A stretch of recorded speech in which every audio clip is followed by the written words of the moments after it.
Hi folks, this is Michael Greer here, and I'm doing a tutorial on how to make fresh French fries cut from fresh potatoes. A lot of the times this is done and the French fries really kind of suck, they taste bad, and more often than not they're thrown away or left on the plate. It's because you're doing it wrong, and so that's why I'm here to teach you how to do it. And in case you need a little background on me, I'm a highly regarded chef. And of course, the first thing I'm going to show you how to do is probably the stupidest recipe known to man, making French fries, but it's also one of the best.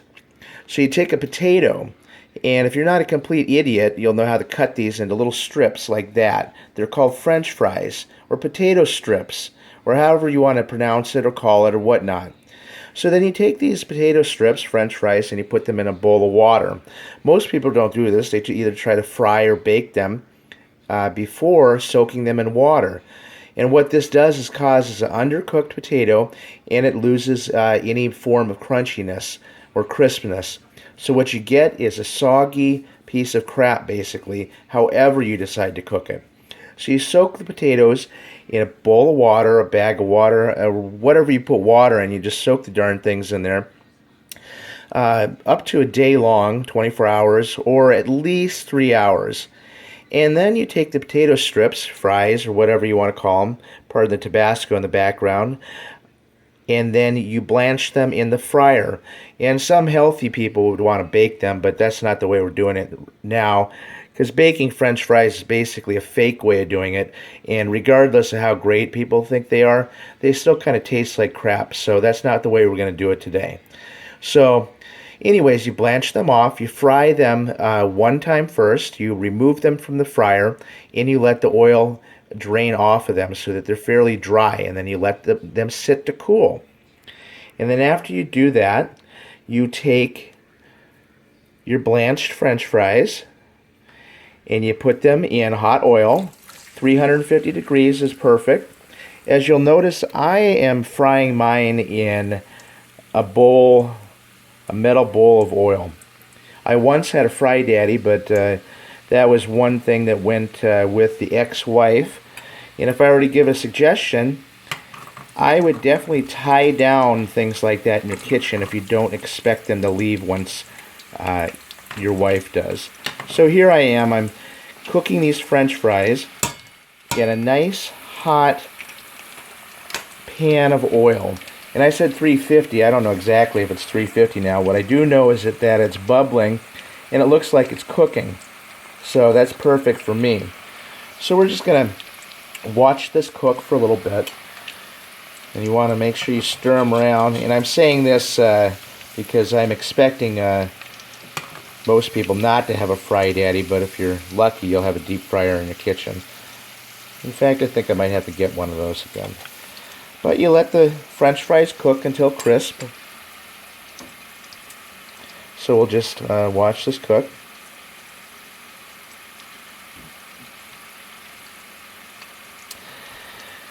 And I guess while we do that,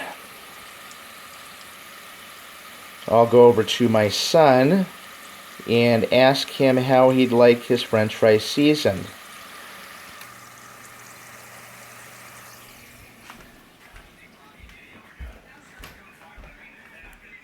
Daniel, how do you want your French fries done? Salted? Salted? Do you want pepper on them? No. Okay. Well, let's see if I haven't burnt the fries. We'll go back to fries.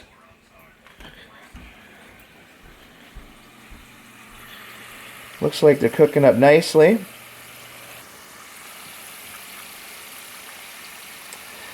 So anyways, again, a recap. You want to cut your potato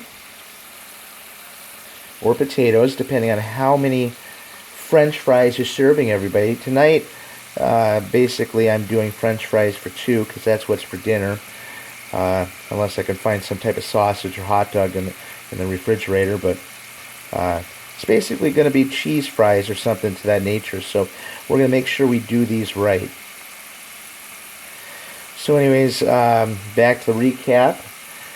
Unless you want completely gross French fries, and if you're done, Generally, people that have done fresh cut French fries, they think they're the greatest things in the world, and they'll have their friends over for dinner, and they'll serve their famous garlic French fries that cut from fresh potatoes or whatnot.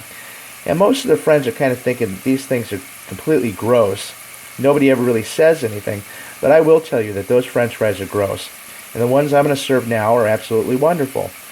And it's the only way to do them. So to recap, you cut your potato. If you don't know how to cut a potato, look up another YouTube video on how to cut a potato. You cut them into little strips like this. These are called French fries. Well, I guess they're not technically French fries until after they're fried. But you want them to look like that. Okay, and then you want to take the French fries and put them in a bowl of water. Let them soak for up to 3 hours to 24 hours.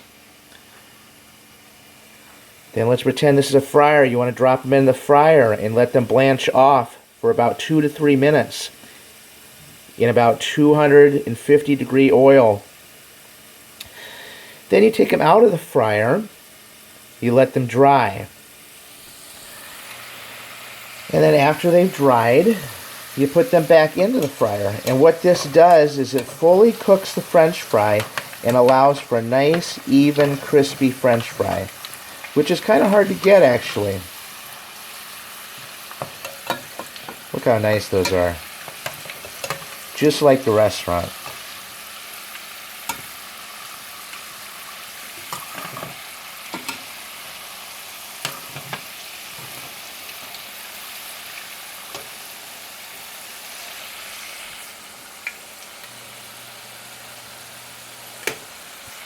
Okay, I think these are about done.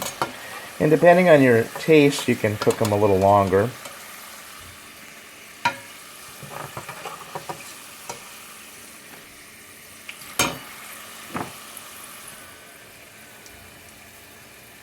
You salt them, however you want to do it.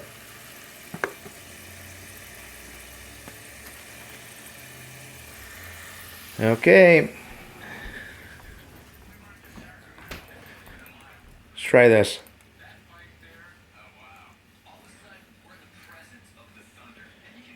What do you think? Is it the greatest French fry you've ever had in your life? Yes. Okay.